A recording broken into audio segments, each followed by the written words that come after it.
નમસ્કાર દર્શક મિત્રો, બનાસ આજ તક ન્યૂઝ ગુજરાતીમાં હું સુરેશ કુમાર પુરોહિત આપ સર્વેને આવકારું છું। સરકારી માધ્યમિક શાળા વાસણાના શિક્ષક શ્રી નરેન્દ્રભાઈ જોશી દ્વારા વિદ્યાર્થીઓને કરાવવામાં આવેલ પ્રયોગ નિહાળીએ। અમારો એક છોડ લાવ્યો છે અને જોવું છે આપણે કે પ્રકાશ સંશ્લેષણ થયું છે કે નહીં।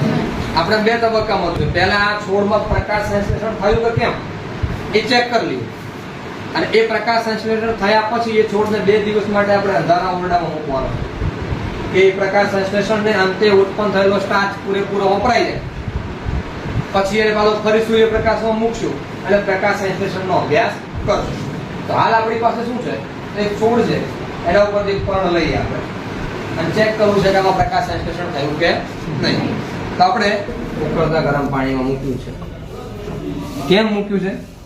એની અંદર રહેલા જીવંત કોષો છે એ આ ગરમ પાણીમાં ઉકળશે એટલે મૃત્યુ પામી જશે, બરાબર। તો થોડો સમય 1-2 મિનિટ એને ગરમ થવા દેશું આપણે, ખબર તો પડી જશે શું છે બધું। અહીંયા જે પર્ણ રહ્યું આ પર્ણના કોષો છે કેવા છે, હવે કોષો મૃત્યુ પામી અને ગરમ પાણીમાં આપણે એને બરાબર ઉકાળીશું। મૃત્યુ પામ્યા, પરંતુ ઉત્પન્ન થયેલો સ્ટાર્ચ આપણે ઉત્પન્ન થયો છે અથવા કયા ભાગમાં એ સંગ્રહ પામેલો છે એ જોવું હોય તો ઉપરથી હરિતકણ દૂર કરવો અને એ હરિતકણ દૂર કરવા માટે આપણે સોલ્ટ ઈ નો ઉપયોગ કરશું।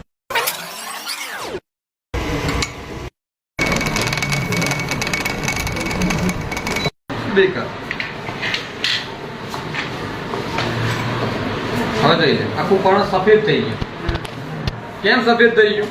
તો અંદર રહેલું બધું જ હરિતકણ કોની અંદર આવી ગયું? સોલ્ટ ઈના દ્રાવણ।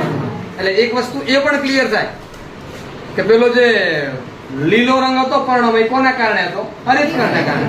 જેવું હરિતકણ આપણે દૂર કર્યું તો તરત આખો રંગ કેવો થઈ ગયો? સફેદ। હવે આપણે આયોડિન કસોટી કરવી છે એટલે કયો પદાર્થ લેશું? આયોડિન। આપણી પાસે એક વોચ ગ્લાસ છે, એ વોચ ગ્લાસમાં થોડુંક આયોડિન લઈ લઈએ આપણે।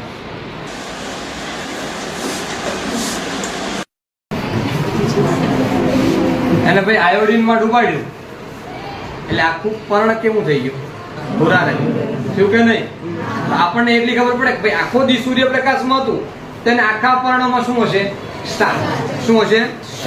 અને આ જે ભૂરો રંગ છે શું દર્શાવે છે? કે આ પર્ણમાં સ્ટાર્ચ સંગ્રહાયેલો છે અને એની સાથે સાથે એવું કહીએ કે ભાઈ આ વનસ્પતિમાં શું થયેલું છે?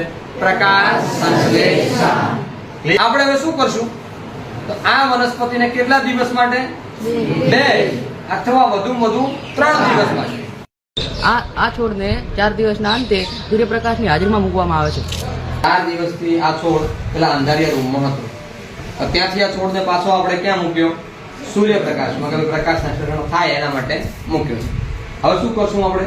તો અહીંયાથી આ છોડના કેટલાક પર્ણો લઈશું અને એને આપણે ઉકળતા પાણીમાં નાખશું।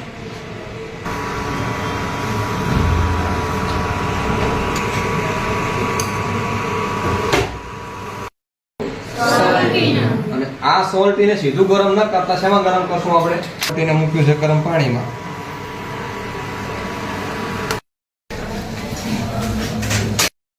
જો સોલ્ટીનું આખું દ્રાવણ છે એ કેવા રંગનું થઈ ગયું? બરાબર। એનો અર્થ શું થયો? કે બધું જેટલું હરિતકણ હતું બધું શેમાં આવી ગયું? સર્વોત્તમ મોટા પર્ણનો રંગ આવો હતો અને હવે પર્ણનો રંગ એકદમ સફેદ થઈ ગયો। એનું કારણ ખબર પડી? શું કારણ છે? અંદરથી હરિતકણ બધું નીકળ્યું। આપણે એક વોચ ગ્લાસમાં આયોડિન લઈએ। આ વખતમાં તમને ડિફરન્ટ દેખાય છે? શું ડિફરન્ટ દેખાય છે? ગઈ વખતે આખો ભાગ કેવો બની ગયો હતો? ભૂરો। અને આ વખતે તમે જો થોડો ભૂરો ભાગ દેખાય છે।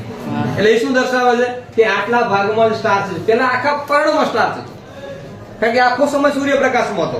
અહીંયા શું થયું? આપણે 3 થી 4 કલાક માટે સૂર્યપ્રકાશમાં મૂક્યું એટલે થોડું ઘણું સૂર્યપ્રકાશ સંશ્લેષણ થયું છે અને એના કારણે આ પર્ણમાં કયો રંગ દેખાય છે? આપણને ભૂરો રંગ દેખાય છે।